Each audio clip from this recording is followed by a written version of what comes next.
Rĩrĩa arĩ ikereka rĩa kerĩ rĩa mũbango ũyũ wa KDSP, mwandĩki ũcio mũkarũ wa ũkũria wa thirikari cia kaunti Teresia Mbaika augĩte ikereka rĩa mbere rĩrarĩ na kĩguni kĩnene kũrĩ ũheani wa motungata ma ũgima wa mwĩrĩ oro hamwe na waki wa barabara cia kaunti itiganĩte ũrakinyanĩire. So it is important we keep on improving on our county government because the objective is to improve on service delivery. Ona kũrĩ ũguo, nĩ atarĩirie atĩ kũrarĩ na mĩhĩnga ĩtiganĩte na nĩo mararĩrĩria kĩgomano-inĩ gĩkĩ mũciĩ-inĩ wa Nanyuki kaunti-inĩ ya Laikipia nĩguo ikereka rĩa kerĩ rĩa mũbango ũyũ rĩtikagũmĩrwo nĩ mĩhĩnga ĩno. We are working closely with also the assemblies to improve on their oversight role.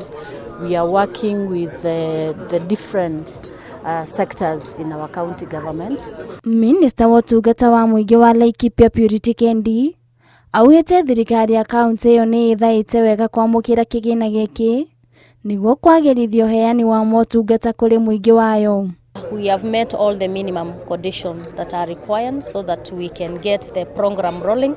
And most importantly, Kenya Devolution Support Program 2, it is a game changer because it is going to cascade even development, sustainable development up to mashinani level, and we really appreciate that. Handũ-inĩ ha Inooro TV, njĩtagwo Nduta wa Buthia.